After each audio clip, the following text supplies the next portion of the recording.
በዓላችንን እንዲባርክልን ፊታችንንና መላ ሰውነታችንን በትዕምርተ መስቀል አንድ ጊዜ ብቻ እናማትባለን። በስመ አብ ወወልድ ወመንፈስ ቅዱስ አሃዱ አምላክ አሜን። ወተጋቦትነ ይኩን በከመ ተጋቦቶሙ ላርዳኢከ አንተ ዘእሙንቱ ወአንተ ዘለነ አንተ ዘአሚሃ ወአንተ ዘይእዜ ዚአከ ሰማያት ወዚአከ ምድር አሜን። ክቡር አባታችን መልአከ አሚን ቆሞስ አባ ገብረ ሥላሴ እርሳው የመገናኘታችን የመሰባሰባችን ምክንያት የሆነው የዚህ ታሪካዊ ጥንታዊ ገዳም ቤተ ክርስቲያን ዋና አስተዳዳሪ ክቡር የኔታ ሊቀ ሊቃውንት ኃይለ ሥላሴ ዘማርያም፣ ክቡር መጋቢ ሐዲስ ሶፎንያስ የክፍለ ከተማው ስብከተ ወንጌል ኃላፊ፣ በትጋሃ ሌሊት በትጋሃ መዓልት እንደ መላእክት እግዚአብሔርን የምታገለግሉ የዚህ ገዳም አገልጋይ አበው መነኮሳት፣ ለአገልግሎታችሁ ተመን የማይገኝለት የቤተ ክርስቲያናችን የቁርጥ ቀን ልጆች፣ ውሉደ ያሬድ፣ ውሉደ ክህነት፣ ክቡራን ሊቃውንተ ቤተ ክርስቲያን፣ ሰባኪያነ ወንጌል፣ ዲያቆናት፣ መዘምራን በየማዕረጋችሁ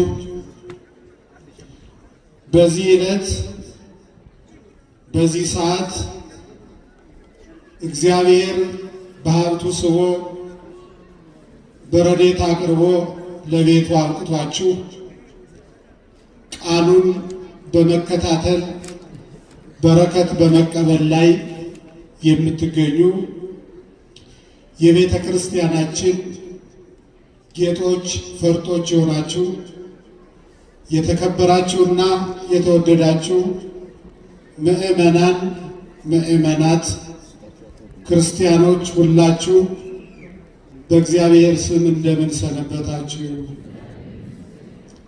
እግዚአብሔር ይመስገን በሉ። ሁላችሁ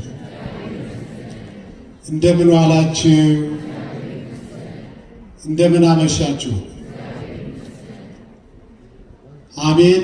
ቅድመ ዓለም የነበረ ማዕከለ ዓለም ያለ ዓለምን አሳልፎ የሚኖር በባህሪው ሞት በመንግስቱ ሽረት የሌለበት አንድነቱ ሦስትነቱን ሳይጠቀልለው ሦስትነቱን አንድነቱን ሳይከፋፍለው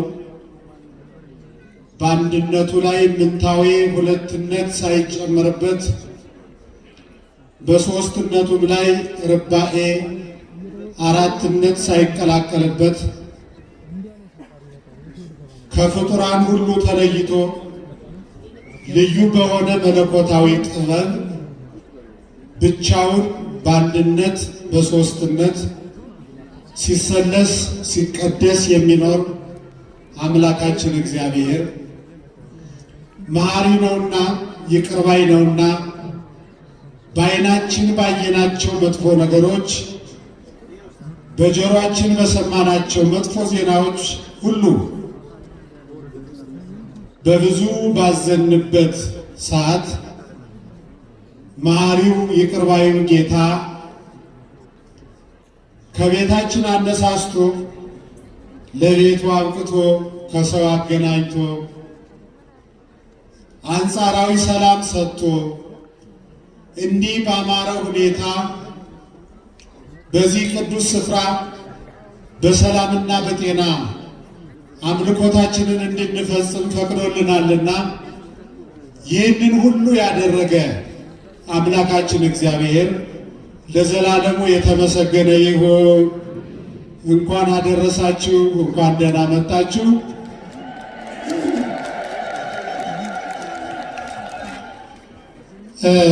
እንግዲህ የተከበራችሁ ኦርቶዶክሳውያን ታላቁን ጾማችንን እየጾምን እንገኛለን። ነገ ደግሞ ዓመታዊውን የኪዳነ ምሕረት በዓል እናከብራለን። ከኔ ቀጥሎ በቅደም ተከተል የተሰየሙ መምህራን ነገም ጭምር የበዓሉን ምንነት ያስተምሯቸዋል። ታሪክ ላለማባከን እኔ ስለጀመርነው ጾም እንዴት መጾም እንዳለብን ከመጽሐፍ ቅዱስ አንድ ኃይለ ቃል መዘን እንማማራለን። መድረክ አካባቢ ድምፃችሁን ቀንሱ። ቢቻላውን እናንተም ቁጭ በሉና እንማማር።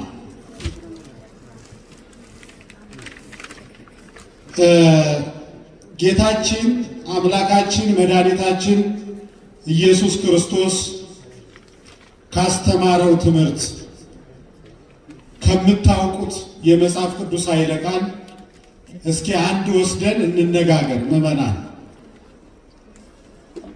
ጌታችን ኢየሱስ ክርስቶስ 40 መዓልት 40 ሌሊት በገዳመ ቆሮንቶስ ጾሞ ከተመለሰ በኋላ አንቀጸ ብፁዓን በሚባለው የተራራ ላይ ስብከቱ ስለ ጾም ካስተማረው አንድ ኃይለ ቃል አውጥተን እንማማራለን። የማቴዎስ ወንጌል ምዕራፍ 6 ቁጥር 16 ላይ ያለውን ኃይለ ቃል መነሻ እናደርጋለን። ቃሉ በግዕዝ እንዲህ ይላል፣ ወሶበሂ ትጸውሙ ኢትኩኑ ከመ መደልዋን። በምትጾሙበት ጊዜ ስትጾሙ እንደ ግብዞች እንዳትጾሙ። ይሰማችኋል ምዕመናን? መጾም አለባችሁ፣ ጾሙ። ግን ስትጾሙ እንደ ግብዞች እንዳትጾሙ። አሁን ይህንን ኃይለ ቃል ያነሳንበት ምክንያት አንደኛው ታላቁን ጾማችንን እየጾምን ነው። አንድ ሳምንት ብቻ ነው የቀነስ። ከዚህ በኋላ ያለውን መዋዕለ ጾም እንደ ግብዞች ጾመን የጾምን ዋጋ ሳናገኝ እንዳንቀር ብልሃት ጭብጥ ለማስያዝ ተረፈ ዕድሜያችንን በሚዳሰስ በሚጨበጥ የእውነት ጾመን ምድራችንን እንድናስባርክ አንደኛ። ሁለተኛ፣ ሁላችሁም ምስክሮቼ ናችሁ። በየደረሳችሁበት ቦታ አንድ ይህች ቤተ ክርስቲያን የምትጠየቀው ጥያቄ አለ።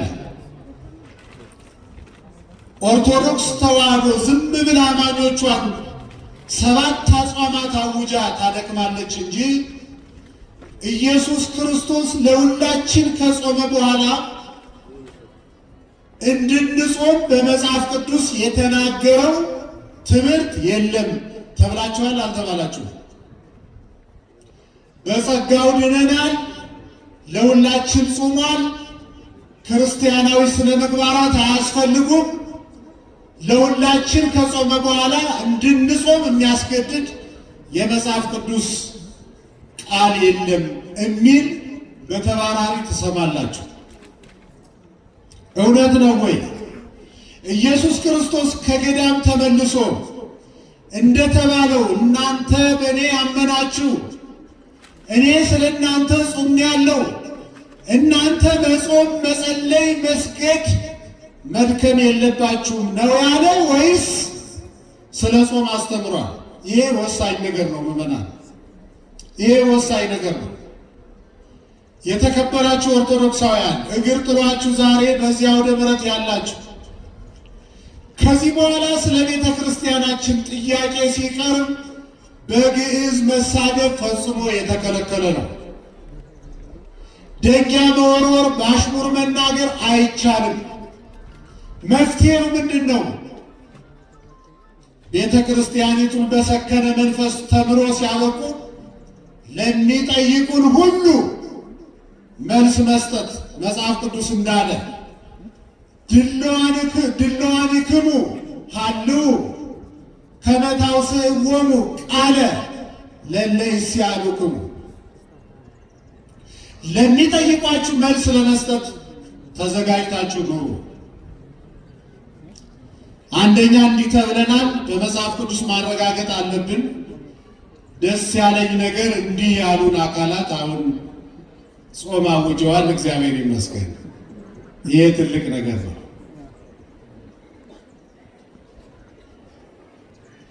ጌታችን ኢየሱስ ክርስቶስ ለሁለቱም ጎራ መልስ ሰጠ። ጾም አያስፈልግም የሚል አቋም ላላቸው ወንድሞቻችን ወሶበይ ትጸውሙ ጾሙ፣ እንኳን ሳትጾሙ ልትቀሩ ስትጾሙ ራሱ አደራችሁ እንደ ግብዞች እንዳትጾሙ። ምዕመናን በኪዳነ ምሕረት ስም እለምናቸዋለሁ። መጾማችን አልቀረ፣ መውጣት መውረዳችን አልቀረ፣ መጸለያችን አልቀረ፣ ማህሌት መቆማችን፣ ሰዓታት መቆማችን፣ ኪዳን ማድረሳችን አልቀረ፣ መስዋዕት ማቅረባችን አልቀረ። ስለ ኪዳነ ምሕረት በቀረው ዘመናችን ግብዝነት ይቁምና የሚዳሰስ የሚጨበጥ ክርስትና እንጀምርና እግዚአብሔር ይታረቀንና ምሕረት ለኢትዮጵያ ይቅርታ ለተዋህዶ እግዚአብሔር ይላክልን። አያችሁ አምላካችን ቸርነቱ ምዕመናን እንደ ባለፈው ዘመናችን አሁንም ይሄን ጾም በተለምዶ ጨርሰን የጾምን ሙሉ ዋጋ ሳናገኝ እንዳንቀር ስለፈለገ እናንተ የምትጾሙ እስከ 11 እስከ 9 እንደ ጤናችሁ ችግር እስከ 6 እስከ ይሰርቅ ኮከብ እስከ የዓርብ ፀሐይ የምትጾሙ አደራችሁ እንደ ግብዞች እንዳትጾሙ። ግብዞች እነማን ናቸው?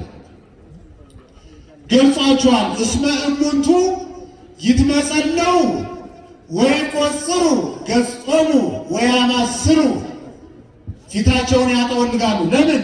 ከመ ያይምር ሰብ ከመ ጾሙ፣ ጾማሚነታቸውን ሰው እንዲያውቅላቸው። አንዳንድ ልጆች አላያችሁም? ገና ጾሙ ሲገባ በነጠላ ዜማ የሚያወሩ አሉ። ክስት ይላሉ ገና ሳይጀመር። ይሄ ተገቢ አይደለም ምዕመናን፣ ተገቢ አይደለም። ግብዞች እነዚህ ብቻ አይደሉም። ግብዞች እንደማን ይመስሏቸዋል? ምዕመናን ሀሳባችሁን ሰብስቡ። እዚህ ከመጣችሁ አይቀር የቤተ ክርስቲያናችሁን ድምፅ ስሙ። ዛሬ ብዙ ድምፆች ወደ የቤታችሁ ይመጣሉ። ምላሳሞች በዝተዋል። ቤተ ክርስቲያኒቱን የማያውቋት፣ ቤተ ክርስቲያን የማታውቃቸው እንደተባለ ምን የሆነኝ ብዬ ምጣድ እገዛለሁ፣ ምን ያደርጋል ብዬ ምጣድ እገዛለሁ፣ እንጀራ በምላስ ሲጋገር እያየው። ዛሬ እንጀራ የሚጋገር በምጣድ አይደለም በምላስ ነው ወዳጅ። እንጀራ በምላስ ሲጋገር እያየው ምን ያደርጋል ብዬ ምጣድ እገዛለሁ። አባቶቻችሁን ስሙ። ውሻ የጮህባቸውን ተገላብጠው የበሰሉትን የደከሙትን የለፉትን በቤተ ክርስቲያን ዘልቀ በውስቴታ የአምር ስራታ።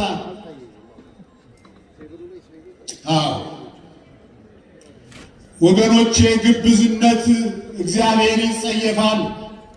አንድ ነገር ልንገራችሁ። ለዚህ የተከበረ ጉባኤ፣ ለዚህ ትልቅ ሕዝብ እስከ 9 ስሙ እስከ 10 ስሙ አልልም፣ ሰዓታችሁን አልወስድም። የኛ ሕዝብ እኮ 7 አጽዋማት ቤተ ክርስቲያን አውጃ ሰባቱ በቂ አይደለም ብሎ ጽጌ ጾምን የሚጾም አይደለ እንዴ? ጳጉሜን የሚጾም እንዲህ ያለ ሕዝብ የት ይገኛል?